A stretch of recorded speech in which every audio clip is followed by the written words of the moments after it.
오늘은 우리가 로마서 27번째 시간으로 하나님의 뜻이라는 제목으로 같이 말씀을 나누도록 하겠습니다. 하나님의 뜻. 사도 바울은 로마에 있는 성도들에게, 아직 가보지 않은 로마에 있는 성도들에게 가고자 하는 열망이 있었어요. 그래서 여러 번 로마에 가고 싶었지만 그 가는 길이 계속해서 막혔습니다. 그래서 답답한 마음에 로마에 있는 교회 성도들에게 그들이 가지고 있는 복음이 체계적으로 바르게 정립되고 그들이 하나님의 말씀을 바르게 알게 하기 위해서 이 로마서를 체계적으로 써서 그들에게 편지를 보내고 있습니다. 그래서 1장에서부터 3장까지는 이 세상에 어느 누구도 의인은 없다. 이방인도 없고 유대인도 없고 어느 누구 하는 사람 잘난 사람 없다. 다 우리는 죄인이다. 그걸 이야기하면서 하나님께서 그렇기 때문에 율법을 주셨고 그 율법은 우리의 죄를 깨닫게 하여서 율법 외에 또 다른 하나님의 의이신 예수 그리스도를 믿도록 하는 일을 하신다. 그래서 그 예수 그리스도를 믿지 않으면 우리는 구원받을 수 없고 그 예수 그리스도를 믿고 구원받음은 어느 누구에게도 차별이 없다는 걸 설명했어요. 그리고 4장에서는 그 믿음이라고 하는 것이 무엇인지를 설명해 주기 위해서 아브라함과 다윗, 유대인들이 가장 좋아하는 아브라함과 다윗을 들어서 설명하면서 믿음을 봐라. 아브라함과 다윗 자랑할 거 아무것도 없다. 그런데 하나님께서 그들을 사랑하셨다. 그게 믿음이라는 거예요. 그렇기 때문에 그 믿음을 설명해주고 5장에서는 대표성의 원리를 설명하면서 아담 한 사람 죄지음으로 말미암아 모든 사람이 죄인 된 것처럼 예수 그리스도 한 사람으로 말미암아 그 마지막 아담 예수 그리스도로 말미암아 우리는 모두 다 의인이 되었다. 그 예수 그리스도를 믿기만 하면 누구도 차별이 없이 하나님께서 의로운 자 되게 하신다라고 말씀하셨어요. 그 의로운 자가 된 우리는 이제는 예수 그리스도를 믿고 구원받아 하나님의 자녀로 살아가라고. 그래서 6장에서 세례를 설명하면서 뭐라 그랬습니까? 예수와 함께 죽고 예수와 함께 살아서 이제는 그 새 생명 가운데서 행하는 자가 되게 하시려고 우리의 몸을 죄의 병기로 드리지 않고 의의 병기로 드리며 하나님의 영광을 위해 우리 몸을 사용하라고 하셨다.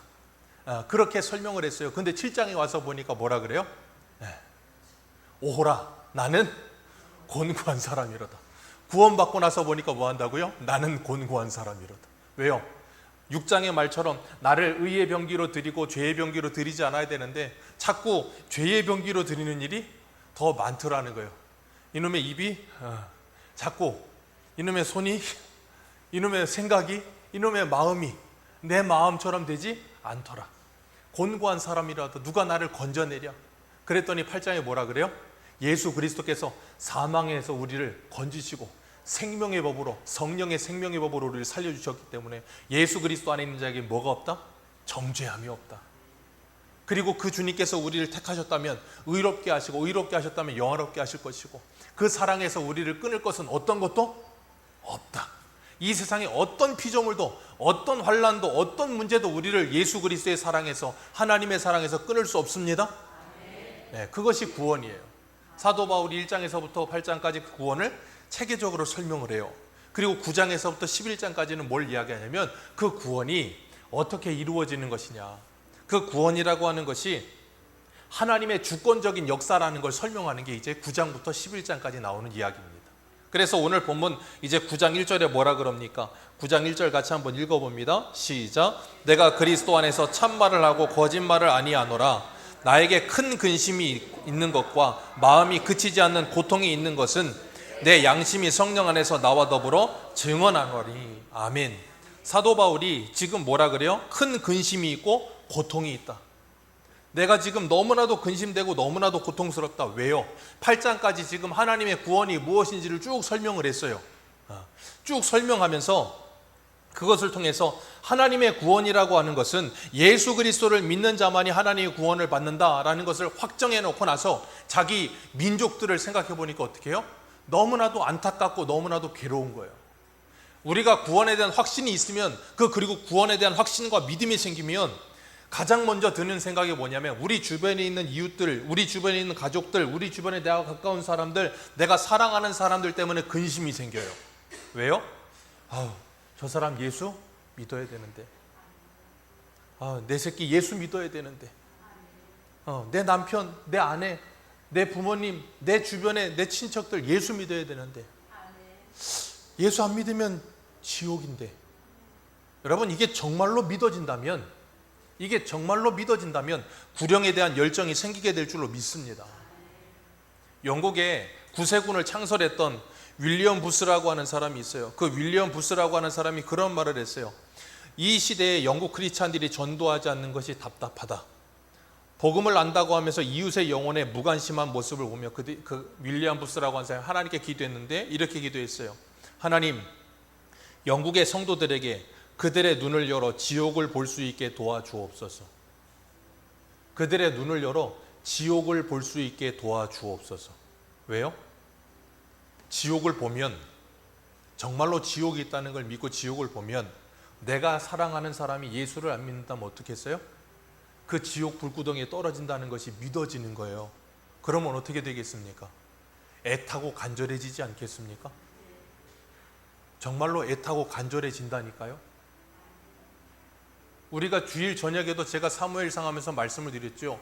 이 사무엘의 며느리가 뭐라 그랬어요? 애 낳고 죽어가면서 이가봇, 아들이다, 걱정하지 마라, 두려워하지 마라, 개념치 않고 상관없다는 거예요. 아들을 낳았든 딸을 낳았든 뭔 상관이냐. 하나님의 영광이 떠나버렸다. 하나님의 언약이 떠나버렸다. 아니 5대양 6대주를 다니면 뭐 할 거고, 자식이 무슨 금배지를 달면 뭐 할 거고, 자식이 뭘 하면 뭐 하겠습니까? 예수를 안 믿는데. 이가봇, 지옥밖에 없어요. 그게 정말로 믿어진다면, 정말 그 영혼을 위해서 눈물 흘리는 마음으로 애타게 기도하지 않겠습니까? 우리에게 정말 그런 구령의 열정이 있는가? 우리에게 정말 우리 가족들, 우리 이웃들, 내 사랑하는 사람들을 구원하고자 하는 열망이 있는가? 다시 한번 저와 여러분들이 오늘 이 시간에 이 말씀을 통해서 되돌아보시기를 주님의 이름으로 축복합니다. 그냥 예수 믿어라, 예수 믿어라 한두 번 하다가 포기하지 마시고, 정말로 지옥 간다니까요. 그냥 말장난이 아니고 진짜 지옥 가요. 그 지옥이 끝나는 게 아니라 영원히 계속됩니다. 오죽하면 부자와 나사로 비유에 그 부자가 뭐라 그래요? 내 형제 5 살아있는데 저 나사로 보내서 제발 여기 좀 오지 않게 해달라고. 그랬더니 뭐라 그랬습니까? 아브라함이 뭐라 그래요? 야, 거기에도 모세가 있고 율법이 있고 선지자가 있다. 이 나사로 가지 않아도 이미 전하고 있다. 그 말 안 들으면 죽은 나사로가 가서 전해도 안 듣는다. 그렇기 때문에 우리가 해야 될 일이 뭐예요? 듣든지 아니 듣든지 계속 전해야 되는 거예요. 한두 번 하다가 포기할 게 아니라 계속 전해야 되는 거예요.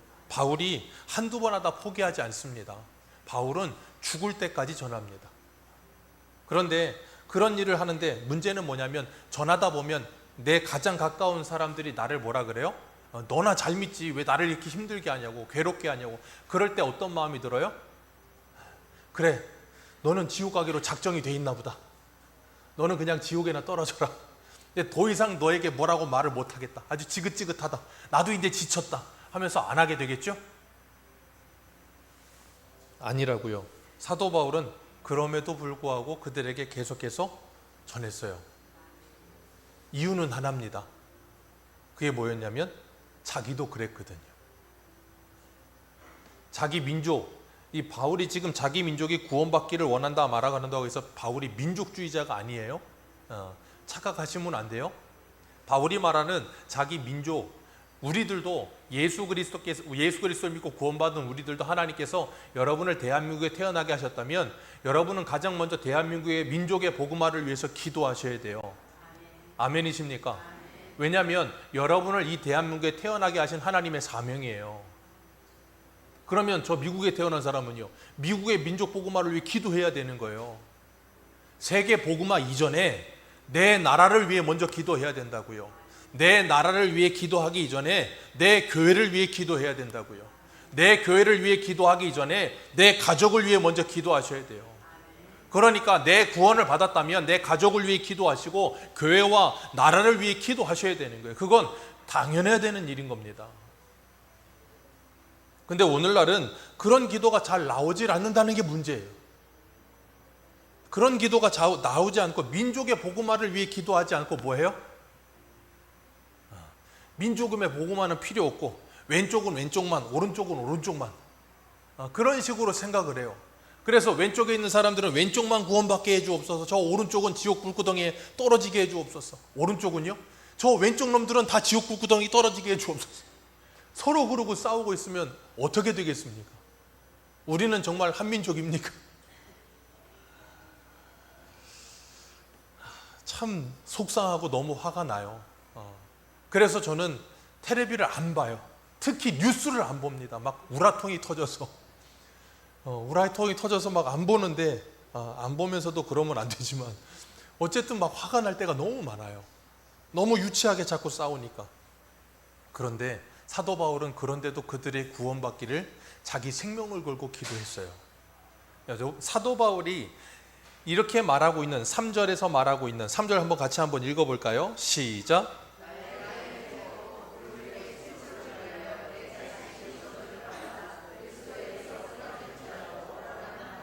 네, 이렇게 간절하게 자기 민족이, 자기 골육 친척이 구원받기를 원하고 있어요. 이 민족들이 바울에게 어떻게 했습니까? 바울이 예수 믿고 복음을 전하기 시작하니까 어떻게 해요? 바울을 따라다니면서, 참 대단한 사람들이에요. 바울도 대단하지만 여러분, 성령에 충만한 사람과 악령에 충만한 사람은 똑같이 대단합니다. 사도 바울은 전도하러 5대양 육제주를 다니는데 악령에 충만했던 유대인들은 그 5대양 육제주를 따라다니면서 바울을 죽이겠다고 따라다녀요. 참 대단한 거예요. 누가 안 시킵니다. 자원해서 오죽하면 바울 죽이기 전에 밥도 안 먹겠다고 40명이 결단을 하잖아요. 야, 정말 무서운 사람들이에요. 그런데 그렇게 자기 따라다니면서 죽이려고 들고 날마다 핍박하고 날마다 고난을 줬는데, 그래서 고린도전서 15장에 뭐라 그럽니까? 에베소에서 맹수들이라는 표현을 쓰잖아요. 자기 핍박하는 유대인들을 맹수라고 불러요. 근데 그렇게 자기를 물어뜯고 죽이려고 했던 그 사람들을 향해서 하나님께 그 백성들이 구원받기를 원한다라고 말하고 있다고요. 어떻게 그런 마음이 나온다고요? 동병상련. 나도 그랬거든. 그러니까 나도 그래 봤으니까 너가 그러는 걸 충분히 이해한다예요. 그래서 제가 예전에 우스갯소리로 그랬잖아요. 우리 성도님들은 다 각자의 주특기가 있다고. 1122, 90mm 무반동총, 1111 소총수, 그런 자기만의 주특기가 있어요. 그런 것처럼 예수 믿기 전에 내가 살아왔던 인생의 삶이 내 주특기야. 어떤 사람은 자꾸 이렇게 쪼는 주특기가 있으실 거고, 모르세요? 38은 광땡, 그런 이 주특기가 쪼는 주특기가 있으신 분도 계실 거고, 어떤 분들은 자꾸 이렇게 섞는 주특기가 있으신 분도 있을 거고, 또 어떤 분들은 주도를 아시는 주특기도 있으실 거고, 또 어떤 분들은 다른 어떤 주특기가 있을 거고. 그런데 그러다가 예수를 믿었어. 그리고 나서 보니까 인생이 완전히 변해버렸어. 그리고 내 주특기를 이제는 옛사람을 벗어버리고 이제는 새로운 피조물이라 하면서 예수 믿고 새 사람이 되어 살기 시작했어. 그리고 나서 내 주변에 있는 사람 보니까 나와 똑같은 주특기를 하는 사람들이 보여. 그럼 어떻게 했어요? 불쌍한 거예요. 근데 그 주특기를 가지지 않았던 사람이 그 사람을 보면 어떻게 했어요? 어이구 하면서 찌찌찌하고 손가락질밖에 안 해요. 야, 너 그렇게 살아 되겠어? 그렇게 되는데, 주특기를 가졌던 내가 예수 믿고 변하고 나서 그 사람을 보니까 어떻게 해요? 불쌍한 거예요. 그러니까 저 사람 저기서 어떻게든 건져주고 싶은 거예요. 그래서 여러분들의 인생의 주특기들이 그렇게 다 다른 거예요. 과거는 묻지 마세요. 주특기가 뭐냐고 묻지 마시고 다 가지고 계신다고요. 왜요? 그게 간증이 되고요. 그게 내가 그 사람을 구원할 수 있는 길을 여는 하나님의 통로가 되기도 하시는 거예요. 사도 바울이 그리스도인들 때려잡겠다고 달려다니다가 이제는 예수 믿고 그리스도 전하기 시작하니까 자기 때려잡으려는 사람 보면서 옛날 생각나는 거예요. 그러니까 그 사람들을 미워할 수가 없는 거예요. 그래서 그 사람들을 위해 간절히 기도하는 겁니다. 출애굽기에 보면 모세도 하나님이 안 가겠다는 거 억지로 들이밀어서 애굽에 가가지고 이스라엘 백성들을 데리고 나왔어요. 근데 이스라엘 백성들이 뭐 합니까? 틈만 나면 돌 던질라 그래. 참 이스라엘 사람들은 무서운 사람들이에요. 마음에 안 들면 돌 던져요. 우리는 돌은 안 던지잖아요. 마음에 안 들면 막 돌 던지고 막 불평하고 원망하고 삿대질하고 금송아지 만들어 놓고 하나님이라고 그러고 있고, 모세가 얼마나 열받고 화가 나겠어요. 근데 하나님이 모세한테 뭐라 그러냐면 금송아지 만든 사건 때문에 내가 이 민족을 다 쓸어버리고 너로 인하여 큰 민족을 만들겠다 그러셨다고요. 자, 생각해 보세요. 모세한테 내가 이 민족 다 쓸어버리고 출애굽에 데리고 나온 60만, 그러니까 남녀노소 다 하면 200만 싹 쓸어버리고 모세 너의 후손들로 새로운 민족을 만들겠다 그랬어요. 여러분 같으면 어떨 것 같으세요? 절호의 찬스죠. 내가 바로 인류의 시초가 될 수 있다. 내가 바로 기독교의 시초가 될 수 있다. 절호의 찬스 아니겠습니까? 근데 모세가 그때 뭐라 그래요? 하나님, 이 백성을 불쌍히 여겨주시고 이들의 죄를 사하여 주옵소서. 생명책에서 나의 이름을 지우신다 하시라도 이 백성을 사하여 주옵소서라고 이 백성을 위해 기도해요. 왜요? 그 백성을 사랑하는 마음을 하나님께서 부으셨기 때문에요. 자, 모세는 그래서 그 백성을 항상 사랑했죠? 아니요. 민수기 11장에서 어떻게 합니까? 내가 이 백성 낳았습니까?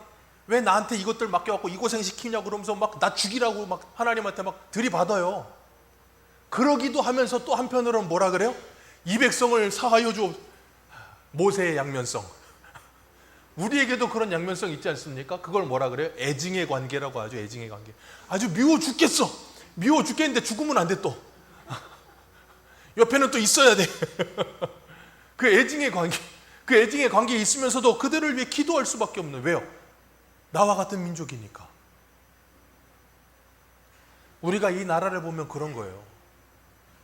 이 나라를 보면 하나님께 기도할 수밖에 없는 거예요. 그렇다고 해서 우리가 국수주의자나 민족주의자가 돼서는 안 돼요. 우리 나라만 알면 안 된다고요. 우리나라가 잘못된 것도 있을 때 잘못된 것도 말할 수 있어야 되고 잘한 게 있을 땐 잘한 것도 말할 수 있어야지 무조건 말하면 안 된다고. 사도 바울도 여기서 지금 국수주의자나 민족주의자가 돼서 하는 말 아니에요. 그래서 뭐라 그럽니까? 여기 어디를 보시냐면 6절 말씀 우리 같이 한번 읽겠습니다. 시작.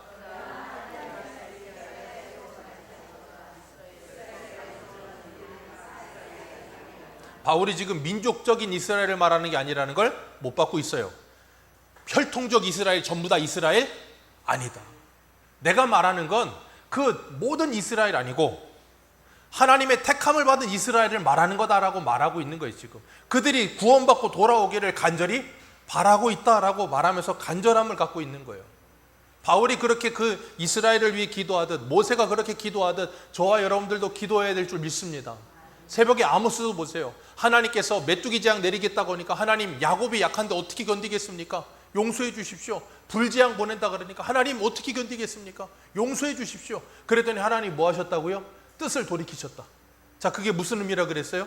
하나님께서 아모스에게 하나님의 마음을 주어서 하나님이 뜻을 돌이키는 것처럼 이해되게 설명을 해주셨지만 하나님이 그들을 심판하지 않기 위해 기도하게 만드신 거라 그랬잖아요. 저와 여러분들도 하나님의 말씀이 임하고 하나님의 마음이 우리 안에 임하면 우리 가족을 위해 이 나라를 위해 기도해야 될 줄로 믿습니다. 그러면 하나님께서 분명히 이 나라에 하나님의 복을 주실 거예요. 그런데 기도하지 않으면 하나님께서 복을 주시지 않는다니까요.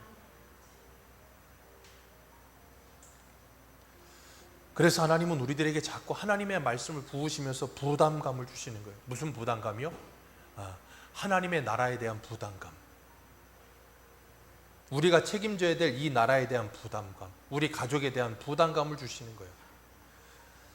그래서 스데반도 자기를 향해 돌 던지는 사람들을 향해 하나님께 뭐라고 기도해요? 하나님, 저들을 용서하여 주옵소서.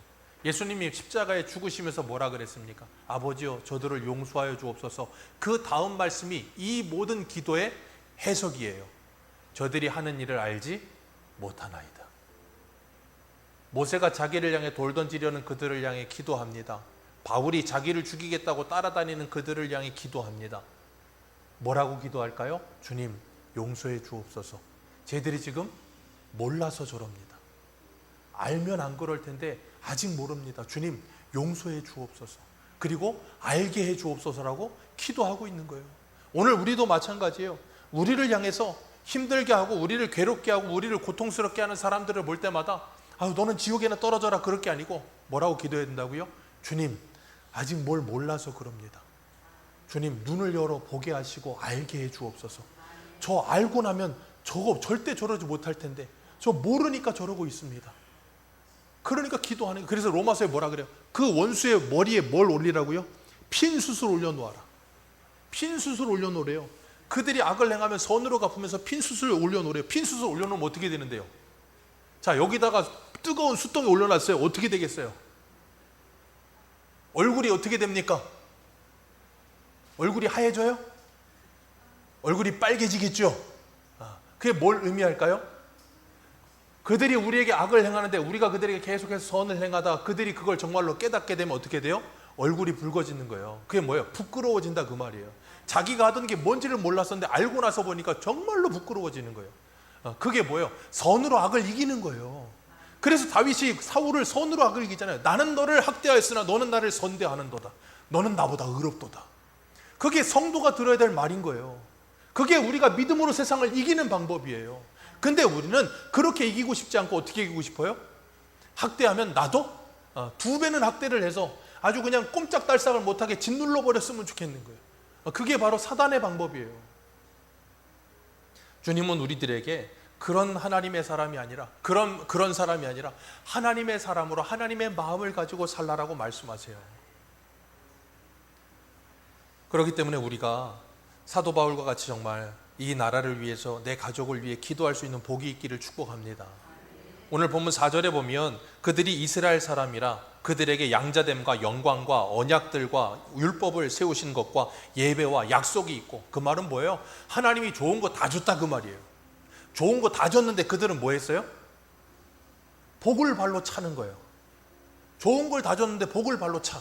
하나님이 신명기 7장에서 이스라엘 백성들을 택하신 이유가 뭐라 그랬습니까? 너는 세상 모든 민족 중에 가장 작은 자니라. 우리나라 강원도 땅덩이만할 그 이스라엘 있는 백성들 택하여 하나님의 백성 만들었어요. 왜요? 생각해 보세요. 우리나라 대한민국 강원도 땅덩어리만한 나라에서 세지면 얼마나 세지겠어요? 무슨 말인지 이해하시겠습니까?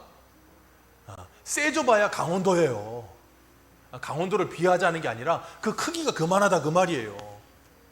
그 말은 뭐냐면 그들은 하나님 앞에 그런 티끌과 같은 존재라는 걸 하나님이 드러내시는 거예요. 그래서 그들이 영광 받는 게 아니라 누가 영광 받아요? 그런 티끌을 들어 이 놀라운 일을 하시는 하나님께 영광을 돌리게 하시기 위해서 그런 작은 자를 택하신 거예요. 그래서 고린도전서 1장에도 뭐라 그래요? 아무 육체도 자랑할 것이 없게 하려 하심이라.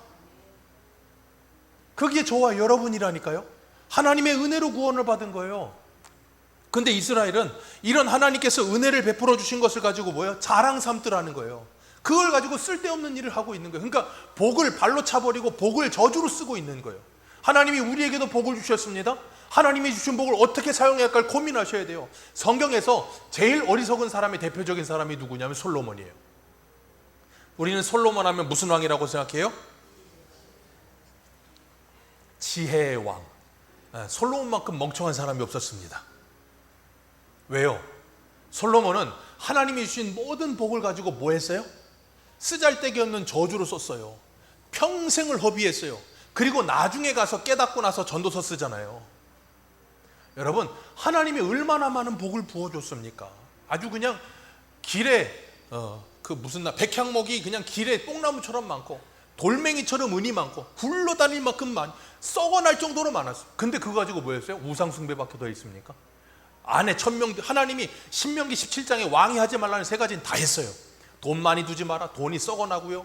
말 많이 가지지 마라 그럴 때 애굽에서 말 가져다가 다 다른 나라에 수출하고요. 그리고 아내 많이 두지 마라 그럴 때 여자를 의자왕입니까? 아내를 1000명을 뒀어요. 근데 솔로몬이 호색한이라서 1000명 둔 게 아니에요. 주변 나라와 정략적으로 결혼을 해서 태평성대를 이루기 위해서 주변 나라와 정략 결혼해서 딸들 데려온 거예요. 그러니까 뭐예요? 전쟁이 안 일어나는 거예요. 그렇게 평화를 만들어내려고 했던 거예요. 그러다가 뭐 했어요? 완전히 망가져 버렸잖아요. 그래서 솔로몬이 전도서 1장에 뭐라 그래요?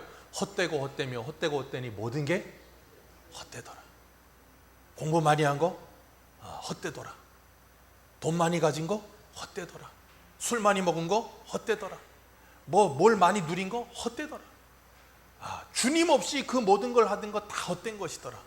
그래서 내가 결국을 깨달았으니 사람의 결국은 하나님을 경외하고 그 율법을 지켜 행하며 하나님을 경외하는 것이 사람의 본분이더라. 그거 깨닫고 가는 거예요. 저와 여러분들도 그거 깨닫고 가는 겁니다. 그거 못 깨달으면 세월을 허비하는 제일 어리석은 사람 되는 거예요.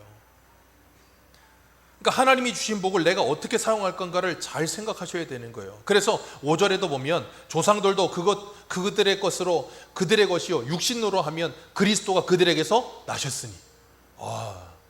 여러분, 유대인만큼 자랑스러운 사람도 없습니까? 예수님이 육신적으로 혈통적으로는 유대인에게서 났다니까요.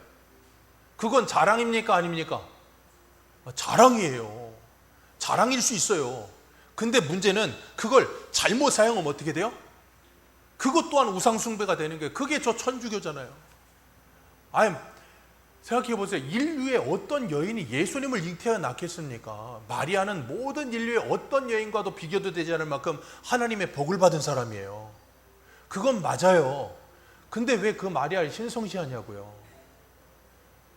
그러니까 뭐가 돼요? 복을 발로 차버리고 저주로 쓰는 거예요. 그러니까 하나님께서 우리에게 주신 것들을 우리가 어떻게 사용하고 간수할 건가를 우리는 생각하셔야 돼요. 하나님이 내게 주신 이 복음 어떻게 사용할 것인가? 하나님이 내게 주신 이 모든 부함, 이 나라의 이 부강함 어떻게 사용할 것인가? 우리는 고민해야 돼요.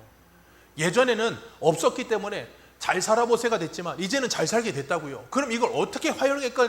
더 많이 고민해야 될 때인 거예요. 더 많이 기도해야 될 때예요. 안 그러면 솔로몬 된다니까요.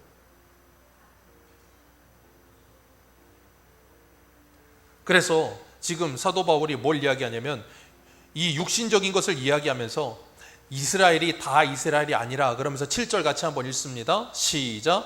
또한 아브라함의 씨가 다 그 자녀가 아니라 오직 이삭으로부터 난 자라야 넷이라 불리리라 하셨으니, 아브라함의 후손 첫 번째 아들 이스마엘은 아브라함의 자손이 아니라는 거예요. 무슨 아브라함의 자손이 아니라는 거예요? 영적인 아브라함의 자손이 아니라는 걸 말하는 거예요. 그러니까 영적인 이스라엘이 진짜 이스라엘이다라는 걸 설명하면서 로마서 우리 한 군데 2장 한번 볼까요? 로마서 2장 28절. 로마서 2장 28절입니다.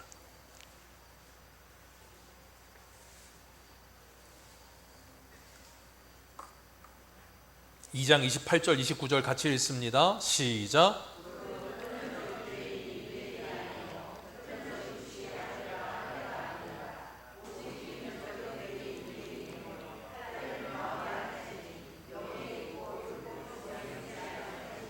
그 칭찬이 사람에게서 가지 아니요 다만 하나님에게서니라. 아멘. 표면적 유대인이 아니다. 이면적 유대인이 진짜 유대인이다. 그 이면적 유대인이라는 게 뭘 말하는 거예요? 믿음을 가진 사람. 믿음을 가진 사람이 진짜 유대인이다. 그 얘기하는 거예요. 그래서 갈라디아서에 뭐라 그래요? 너희들은 이삭과 함께 언약의 후손이다. 그 언약의 후손이 누구예요? 믿음으로 말미암은 자는 모두가 다 아브라함의 후손이라고 말씀하시잖아요. 그렇기 때문에 그 아브라함의 후손, 영적인 이스라엘은 누구예요? 저와 여러분. 아멘이십니까? 예수 믿는 사람이 영적 유대인이에요. 그러면 지금 저 중동의 이스라엘에는 영적 유대인이 있을까요? 없을까요? 있어요. 거기도 예수 믿는 사람이 소수지만 있다니까요. 그러니까 이걸 세대주의적으로 설명을 해서 자꾸 예전에 한 2000년대 초반에 한참 인터컴 막 이런 데서 막 백투더 예루살렘 뭐 해가지고 지구본 이렇게 펼쳐가지고 가로 세로 위도 경도 뭐 직사각형 그려가지고 뭐 돌아서 예루살렘을 땅끝이 어딥니까? 자, 새소망교회 성도님들 땅끝이 어딥니까?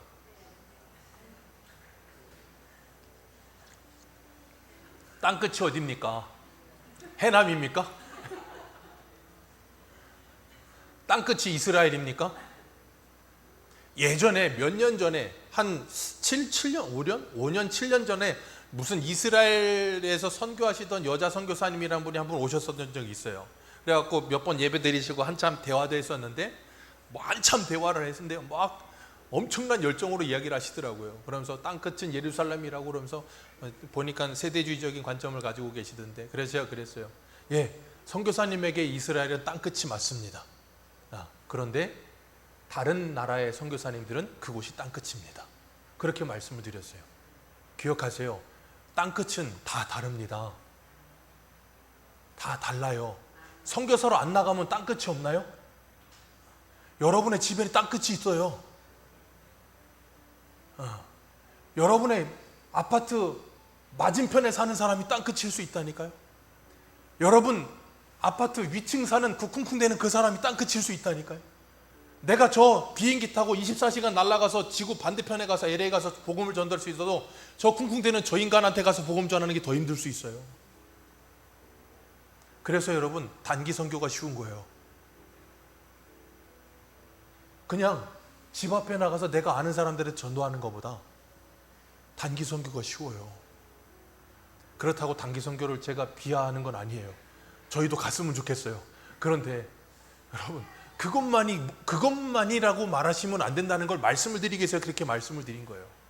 그러니까 우리가 잊지 말으셔야 되는 건 뭐냐면, 하나님께서 우리에게 주신 사명이 뭔가를 회복하셔야 되는 거예요. 여기서 지금 말하고 있는 건 영적 이스라엘이 무엇이냐라고 말을 하면서, 그 영적 이스라엘은 하나님의 택함을 받은 사람들이 영적 이스라엘이라는 걸 설명하는, 그래서 11절 같이 한번 읽습니다. 11절입니다. 시작.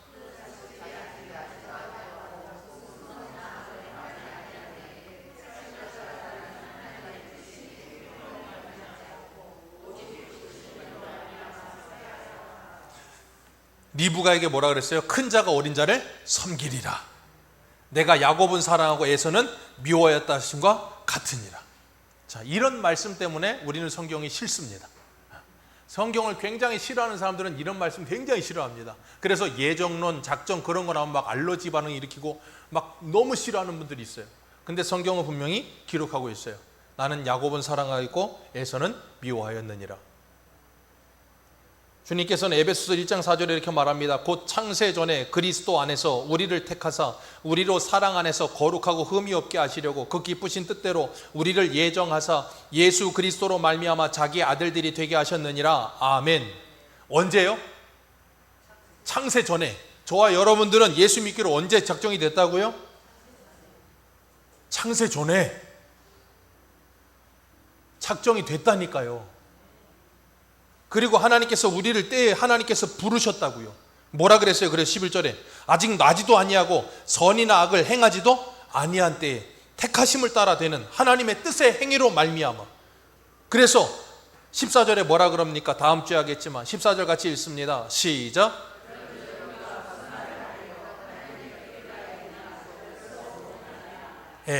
이미 13절의 말을 듣고 나서 할 말을 다 예상을 하고 14절을 쓰는 거예요.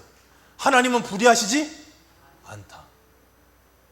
우리의 생각에는 불의하시다.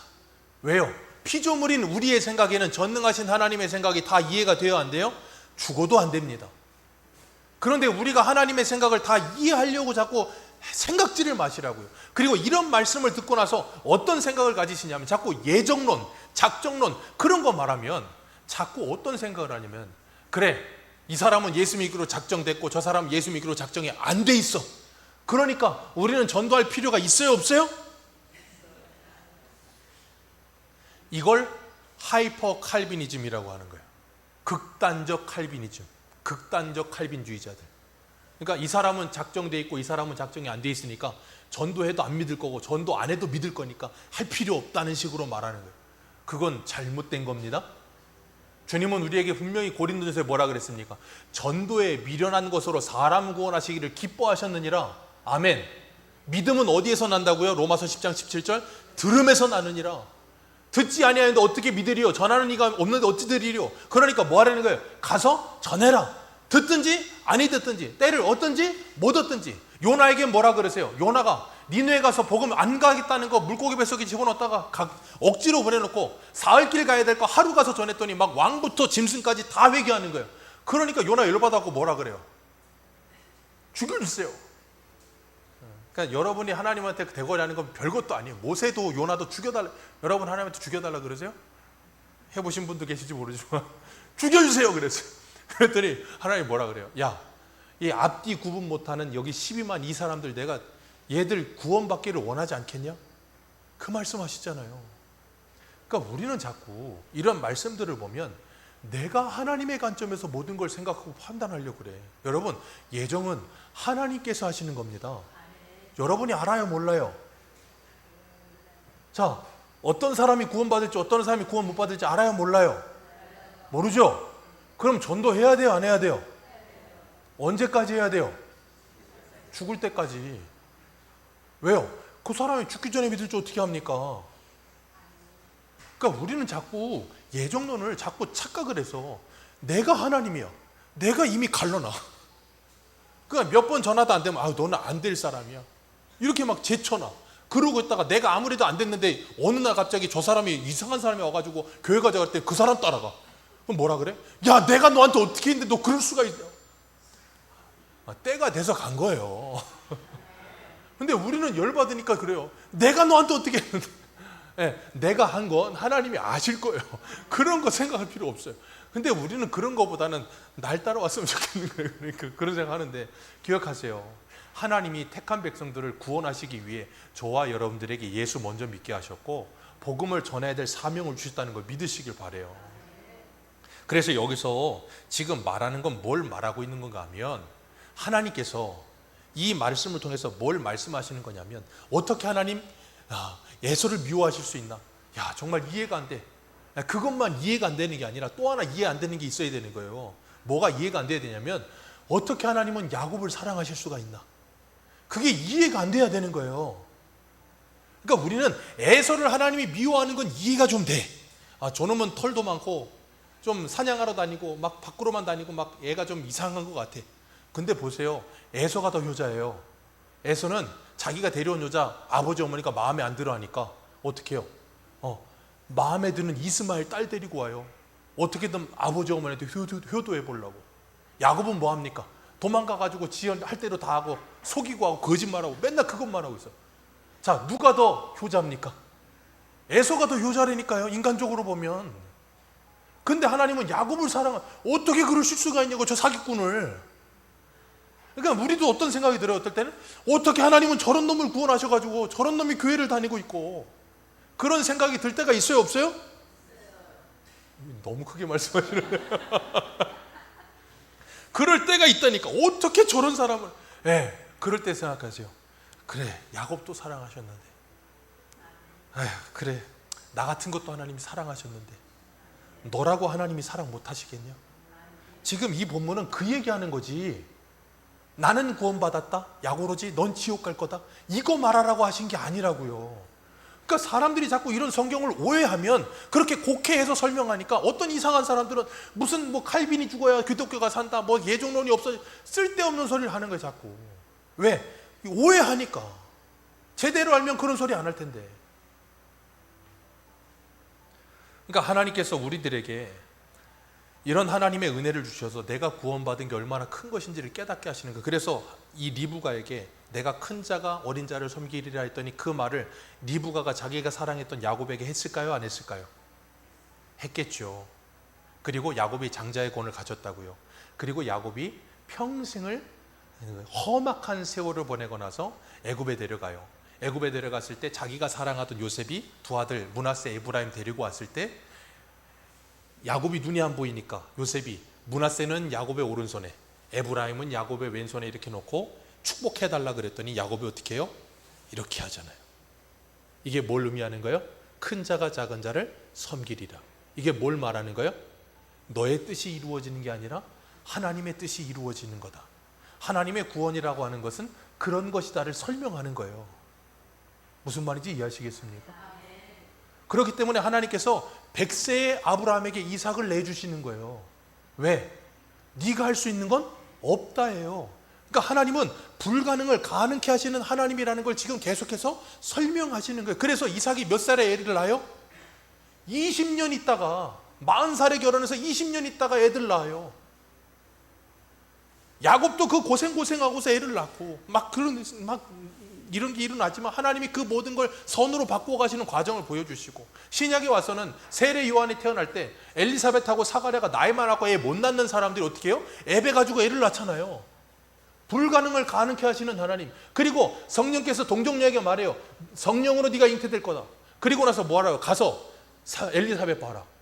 나이 많아 못 낳는 그 여인이 이제 애배고 이제 출산할 거다. 그걸 보게 하시고 계집종에게 하나님의 뜻이 이루어지리이다. 그리고 동정녀가 뭘 낳아요? 예수를 낳아요. 불가능한 일이 가능해진다고요. 그게 뭐예요? 하나님의 구원.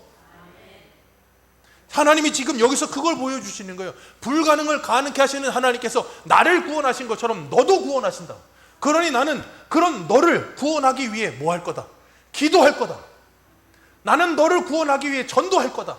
나는 너를 구원하기 위해 하나님께 끝까지 매어 달릴 거다. 주님이 우리에게 그거 하라고 말씀하시는 거예요. 그래서 오늘 본문 한번 보세요. 어디를 보시냐면 7절 보세요. 7절 8절 같이 읽겠습니다. 시작.